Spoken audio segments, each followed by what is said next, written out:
Mga kababayan, mga katambay, si Kamanong po, nagbabalik po muli dito po sa Tambayan Makabayan para po magkomento po sa inyo. Magandang araw po, tanghali, hapon, gabi, madaling araw po sa atin lahat. Saan man sulok ng ating bansa o mundo tayo naroon, ay naway maingatan po tayong lahat mga kababayan. Ito po mga tambay, komentuhan po natin, nakakalungkot po na balita. Ito pong isang araw, pinagpahinga po ang isa pong haligi ng ating industriya, lalo-lalo po sa musika o itong tinatawag na OPM, yung Original Filipino Music mga tambay. Na alam naman po natin na malapit po ito kay dating Pangulong Duterte at talagang hindi po matatawaran na ambag niya po sa musika at talagang yung pagiging makabayan niya po. At isa rin po siya nating kapatid na Muslim. Muslim po si Freddy mga katambay. Si Freddy Aguilar ay pinagpahinga na po mga kabayan. At mula po sa aking pamilya, si Kamanong po ay nakikiramay po ang inyong lingkod kay Freddy Aguilar at sa kanyang pamilya. At pakinggan po natin ang balita at komentuhan po natin mga katambay. Pumanaw na ang Filipino folk musician at singer-songwriter na si Freddy Aguilar sa edad na 72 sa Philippine Heart Center Hospital. Siya ang nagpasikat sa mga awitin tulad ng Anak, Bayan Ko at Ipaglaban Ko na naging bahagi na ng kasaysayan ng musikang Pilipino. Nagdadalamhati ang maraming fans sa pagpanaw ng OPM icon. Yan po mga tambay, talagang ang pagpapahinga po natin, ang ating kamatayan na hindi po natin alam kung kailan po darating sa atin, sa bawat isa po sa atin. Sa kabila po ng nakakalungkot ay napakarami naman pong binigay na kabutihan at syempre po karangalan ang isang Freddy Aguilar sa ating bansa. Dahil hindi naman po ligid sa atin na napakarami pong karangalan na ibinigay ni Freddy sa ating bansa, lalong-lalo po ang kanyang mga awitin. Kinilala po sa buong mundo ang kanya pong mga musika, ang kanya pong mga awitin at talagang lalong-lalo po yung Anak, di po ba?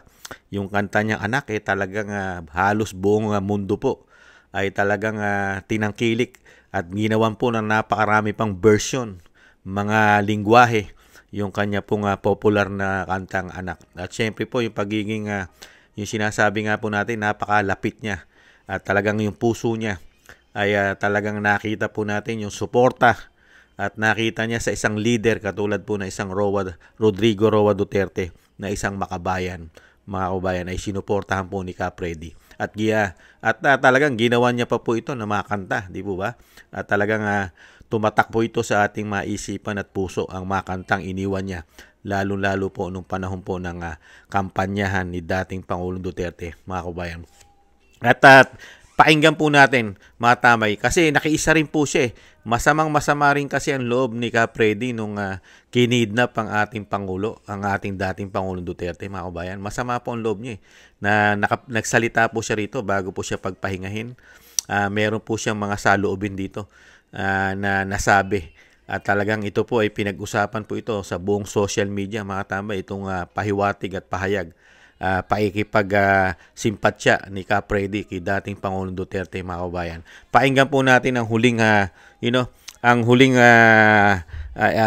ito na po yung pinakahuling salita ni Freddy about po sa nararamdaman niya sa nangyari po sa dating Pangulong Duterte, mga katamay. Kalat na kalat po ito sa social media.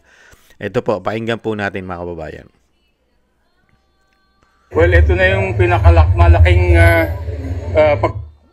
ayusin ko lang po, mga katambay.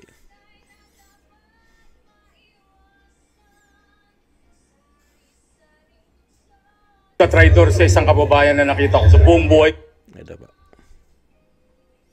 Ito po, umpisahan po natin.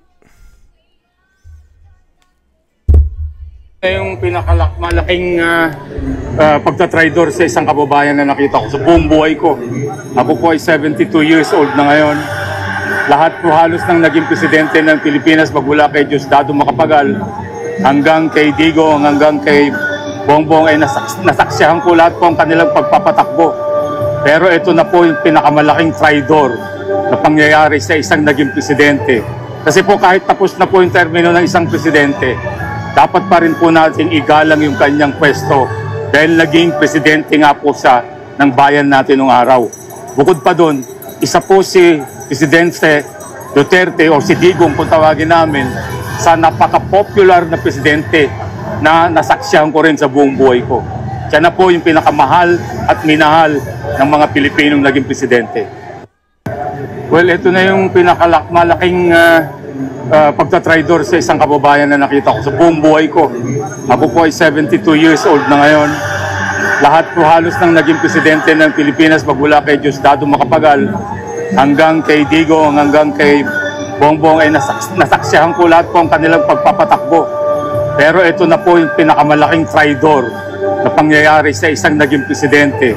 Kasi po kahit tapos na po yung termino ng isang presidente, dapat pa rin po natin igalang yung kanyang pwesto dahil naging presidente nga po siya ng bayan natin nung araw.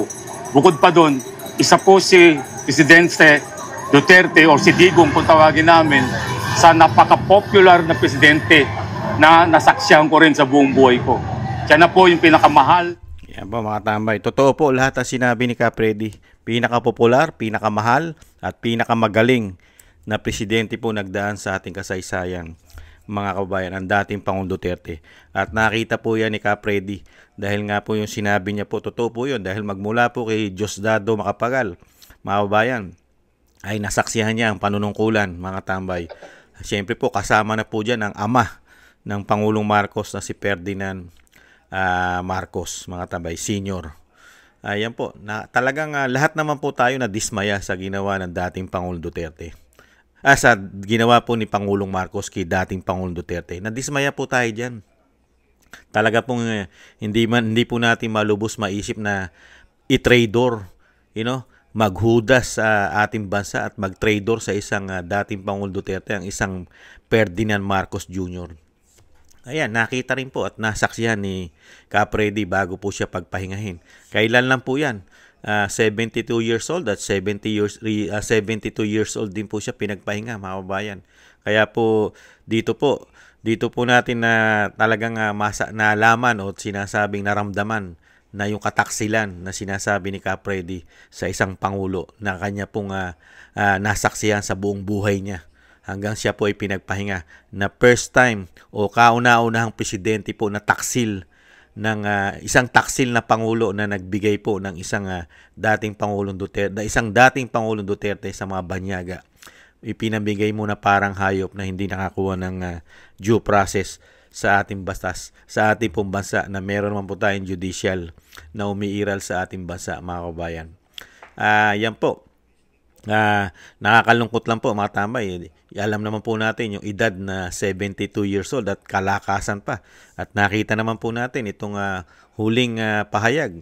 Halos huling pahayag na po ni Capredi ito sa kanyang interview about po sa kanyang naramdaman na sakit sa ginawa sa dating Pangulong Duterte, yung pagtitraidor ay talagang kahit sino talagang iniisip ni Capredi, mga kababayan. Kaya po nakakalungkot lang na yung kalakasan niya, marami pa po siyang magagawa eh. Dahil nakita naman po natin yung sa interview niya, maayos na maayos pa siya, di po ba? Ang kanyang salita, ang kanyang boses, ang kanyang pangatawan ay talagang meron pa siyang magagawa, lalong-lalo po pagdating po sa politika at siyempre po yung kanyang talent. Talented po siya, lalong-lalo po sa musika at sa kanyang napakagandang awitin o sinasabing boses, mga tambay. At siyempre po yung mga compose niya, yung mga kinompose niya pong kanta ay talagang tinangkilik po yan ng Pilipino, mga kababayan. Nakakalungkot lang po itong taon po na ito na 2025, di ba? Di ba, mga kababayan, halos sa mga singer po ng original OPM po natin, ng mga pinagpahinga po, di po ba? Nauna po yata si Pilita Corrales, di po ba? Para si Pilita Corrales po yata unang pinagpahinga. Tapos sumunod po si Nora Honor, di ba? Tapos may lalaki yata, parang dalawang babae yata. Si Pilita, si Nora Honor, si Pilita Corrales, si Haji Alejandro, at ngayon naman po si Freddy Aguilar. Halos mga singer po ang pinagpahinga po yata ngayon 2025 mga kababayan.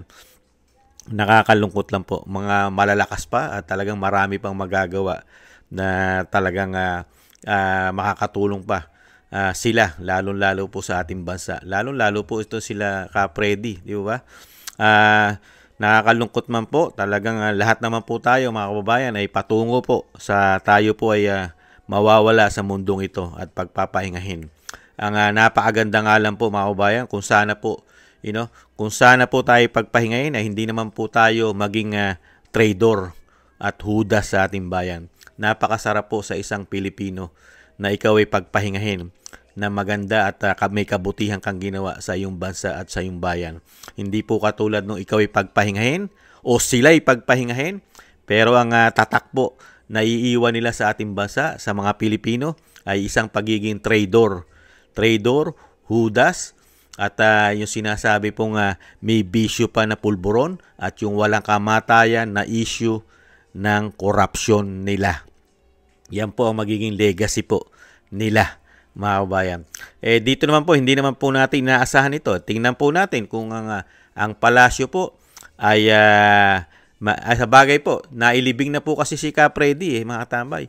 Wala naman po, iba naman po kasi ang libing po. Ang libing po naman kasi ng ating mga kababayan, ng ating mga kapatid na Muslim ay hindi naman po katulad ng libing ng Kristiyano. Ang libing naman po ng Kristiyano ay meron pa pong tumatagal, di po ba? Halos pwede pong tumagal ng linggo o mga ilang araw po na makakapiling pa natin sila sa huling araw ng dito nila sa lupa, yung kanila pong katawan. Di ba? Pero sa mga kapatid po nating Muslim, parang hindi po yata tumatagal. Kung parang ganun po yata mga kababayan, di po ba? Parang sa loob lang po yata ng isang araw lang po yata. O yung parang bago sumikat po ba ang araw? Parang ganun po ay kailangan na ilibing na po ang mga kapatid nating Muslim. Kung hindi po nagkakamali ang inyong lingkod. Pero bagkus po, siyempre po nakakalungkot po na mabalitaan natin na pinagpahinga na po ang ating Ka-Freddy na isa po sa haligi ng ating musika ng OPM, itong original Filipino music, mga katambay. Nakakalungkot po. Napakagagaling na mga singer, composer na talagang naging tatak po sa ating puso at isipan at siyempre po napakaraming parangal. Humakot po na isang damukal na parangal. At talagang ang ating bansa ay nakilala, lalong-lalo po sa musika. Itong mga haligi ng musika po. Itong katulad po nila Freddy Aguilar, sila Haji Alejandro, Nora Honor at Pilita Corrales. Mga kabayan ay talagang mga haligi po yan. At talagang kinilala po yan sa buong mundo at nagbigay po ng mga karangalan sa ating bansa. Hindi po katulad ng isang Pangulong Marcos. Ano kayang karangalan ang kanyang achievement sa kanyang panunungkulan sa ating bansa? Meron din po kaya karangalan, achievement, ipagmamalaki ang isang Pangulong Marcos Jr. na katulad ng ginawa ng isang Freddy Aguilar sa kanyang buhay o sa buhay ng Pangulong Marcos? Ano kaya ang magiging legacy niya, mga kabayan? Dahil mismo si Ka-Freddy na nagsabi, mula nung siya po ay naging tao sa buong buhay niya, noon lang siya nakakita ng isang presidente na nag-traidor sa kapwa presidente. Traidor, hudas, ayaw na rin po yan kay Ka-Freddy. Yan po mga tambay, nakikidalamhati po tayo sa 10 ng pamilya ni Ka-Freddy. Condolence po at nakikiramay po kami. Ang aking pong buong pamilya ni Ka-Manong ay nakikiramay po sa pamilya ni Ka-Freddy. Mabuhay po kayo. Buhay na buhay po pala. Buhay na buhay ang inyong pong alaala at ang inyong legacy sa aming mga puso, Ka-Freddy. Talagang hindi po matatawaran ang ambag nyo sa Pilipino at sa Pilipinas. Maraming salamat po, Ka-Freddy. Maraming salamat po. At alam naman po namin na pati po si Pangulong Duterte ay alam na rin po ang inyong kayo po yung pinagpahinga ay check naman po mga kababayan. Check naman po na malungkot si dating Pangulong Duterte kung ito po ay naalaman niya na. Malungkot po siya dahil ito po isa niyang kaibigan. Kaibigan niya pong matalik si Ka-Freddy, mga tambay. Tsak po na malungkot ang ating dating Pangulong Duterte sa biglaan biglaan pong pagpanaw ni Kap Freddy, mga kababayan. Yan po, naikiramay po kami at mga kababayan, tayo pong lahat ay siyempre po nakikiisa naman po tayo sa ganito pong sitwasyon dahil ito po isang haligi po at talagang maraming nagawa, lalong-lalo po karangalan sa ating bansa. Maraming salamat po, Kap Freddy. Maraming salamat po. Hindi po namin kayo makakalimutan, lalong-lalo po ang inyong ginawa na mga karangalan at mga musika na napakaganda at lalong-lalo na ang ginawa nyo po noong 2016 na inawit nyo po ang napakaganda po na awitin para kay dating Pangulong Duterte at sa pagbangon muli ng ating bansa. Maraming salamat po, Kap Freddy. Nakikiramay po kami. Thank you po mga kabayan sa mga nakakagusto po ng ating tambayan mga kabayan sa YouTube at TikTok at sa ating po mga taga-pakinig, taga-panood. Maraming salamat po. At sa mga subscribers po natin, maraming salamat po sa inyo mga kababayan. Thank you po. Shoutout po sa inyong lahat. At syempre po, shoutout din po sa mga nagbibigay po ng biyaya sa inyong lingkod. Kingston 123 na Hong Kong, Eric Hershio ng Canada, Jake Yahut 4531 ng Maisog, California, USA, Gina Ray Solid DDS ng Berlin, Germany, Julieta Silona ng Sydney, Australia, Baby Roman Ate Isa ng Cagayan, Jem Aris ng United Arab Emirates, Jobilin Watanabe ng Japan, ako si Pilam, Annie Joe, Teodorico Erguisa Jr., Arfel Villacorta, Wills Bubbles 5697, Rosalina RK ARA Team 888. Maraming salamat po sa mga biyayang pinagkakaloob po. Ingatan nawa po kayo sa inyo po mga paggawa. At ganoon din po sa mga nagko-comment, like, share, and subscribe. Maraming salamat po.